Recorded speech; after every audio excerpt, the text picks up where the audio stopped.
It was a gift from the gods and a gift for the Celtics and a gift for Bill Walton and a gift for the fans and a gift for basketball everywhere to watch Bill Walton perform, particularly with Larry Bird.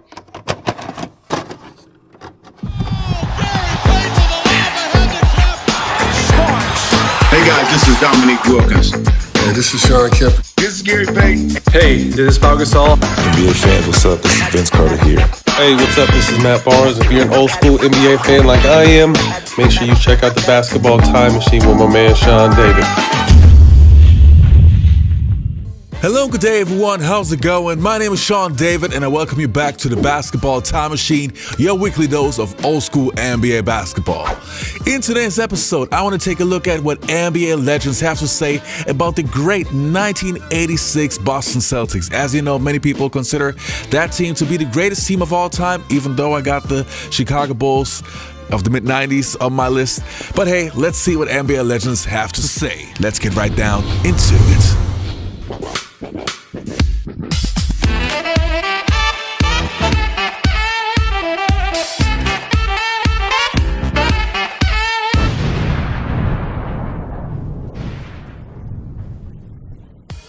Now the first clip that I want to take a look at is Larry Bird talking about comparisons between the 86 Boston Celtics and the 2008 Boston Celtics with Ray Allen, Kevin Garnett, and so on. Let's hear what Larry has to say. I know their defense was excellent. I think they won the championship because of their defense. I know Paul Pierce is a very, very good player. And Ray Allen's always been one of my favorites because he shoots the ball extremely well and he knows how to play. Then they got Kevin Garnett. Then they got a lot of role players that filled their role. I don't know how we would have competed against him, but obviously with the teams that we had, 84 and 86, I thought in 84 we got lucky and came back and beat you guys. But in 86 was a team that I thought was our best team in Boston. And I would challenge, take that team and challenge it. Larry, and over the head pass, now to MCHale for two. It's one of the best passing teams in NBA history. There's a great thing on YouTube somebody put out there. It's about a 5-minute thing just showing all the phenomenal passing exchanges that went on during that year. Bird is obviously involved in a lot of them, but everybody is. Well, we came to play, and we came to win. It's been that way for a long time. Parrish with a great pass from MCHale. You know, ever since Larry Bird's come to Boston, they've all become good passers. Well, it probably starts when your best player, when a guy like Bird will give the ball up to whoever's open and make such good decisions with the ball. It just kind of... Red and the Celtics, all the stories we hear about Boston Garden and the ghosts and the gremlins. How true is this? Y'all mentioned a little bit before. Well, no air conditioning. So that was a negative on that. But then it would be no air conditioning for both sides, right? Yeah, but they were used to it. They were playing in that building all the time. We played a game there, and they had to give me like IVs. Really? So I wouldn't dehydrate. And it just too many distractions. The next segment that we're going to take a look at is from NBA Open Court, Kevin McHale talking about the 86 Boston Celtics. You know, I think the best for me was just the moment that the horn sounded in 86 when the season was over, for just how we had played from Christmas on. The team got together. Everybody said, okay, look, man, we're dedicated. We lost a Christmas game, a double overtime game to New York, played really poorly, had every chance to win that game. And afterward, everybody got together and said, man, we got to play better than this. I mean, we've been to the finals now 3 straight years. That would have been our 3rd straight year of going to the finals, been to the finals 2 straight years. This is our best team we've had together. And we all got together and, I remember Bill Walton, of course, Bill said, we're not going to drink until we win the championship. So I looked at Bill, I said, we're planning on winning it this year. so Bill said, well, of course, And so everybody quit drinking, and we all got together. And from that point on, I think we were like 60-10. Including the playoffs, but it's how we won. It's the ball movement. It's you go back and look at that.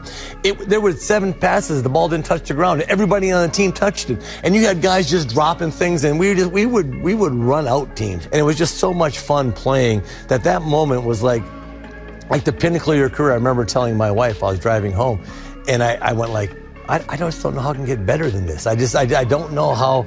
We won the championship. We played unbelievable. The team was so in sync. And we got to drink again.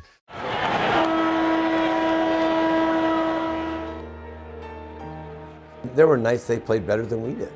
I think the key to that year was just the way that Coach Casey Jones was able to balance the team and keep everybody focused on the team concept of everybody makes a contribution. We had the whole thing fixed. Well, we came to play and we came to win. It was a really good passing team and very unselfish team. There just wasn't any doubt in my mind that we were going to win. They were, you know, it was a unique group of a bunch of guys that could really play, and those guys were. I know they wanted to play more. I know Scotty was a hell of a player. Wedman, you know, Bill was. All these guys wanted to play more, but you know they had good players in front of them. But boy, when they got their chance, they helped us win so many games. Yeah, you know, to be able to go out there and feel like you could. Not just give them a breather for a couple of minutes, but to extend the lead and to hold the lead. There was just a beautiful thing. It was an adjustment. It was an adjustment as a rookie because again, as a rookie, your thoughts at that time is, you know, how do I fit in? You know, how do I get into the rotation? How do I get some minutes? How do I make a contribution? How do I have some sort of impact? One of the qualities of a really good team is that you have guys that are ready to play, and boy, when they got their opportunity, you know, they really shined. Now, like I said, there was many nights that those guys played great. Me and Scotty competed every day in practice against one another, and there's a lot of days where he played a lot better than me. But it's always good to have a guy that can come in and score points in bunches. There were nights that they came in and Scotty Wedman got on fire, Bill was working it, Seaston was hitting shots. Jerry was great. The 2 years we had Jerry, especially in '86, Jerry shot like 56% from the field. He's a dead-eye shooter. He's the one kid that we could get up and put pressure full court on other point guards. Isaiah hated to play against him, so it was great for me to see it. And he was scrappy. Jerry was a good little player, yes. You know, all those guys, they came in. There were nights that they actually played at a higher level than we did, and you know, and that really got us ready to go again. And you know, you'd sit on the bench, and you know, they go out there, and it made you a better player, and it made you a way better team. It is a huge advantage, and you know, we didn't go deep into the bench, you know, like our Celtics teams of today, but because Larry and Kevin and Robert and DJ and myself, we all played, you know, 36 plus minutes. For the most part, our battles were, you know, in the practices. The chance for us to keep those guys sharp, to challenge those guys every day, was what Coach Jones had us believing in was our contribution to this championship team. So we felt like even though we weren't the guys during the games that were getting the minutes, we were the guys that were keeping the guys sharp, that were getting the minutes during the games. Sometimes bounce past. He may be faking once and give it the other time. You didn't know what he was going to do. They couldn't stop that give and go. Greatest give and go the NBA's ever seen.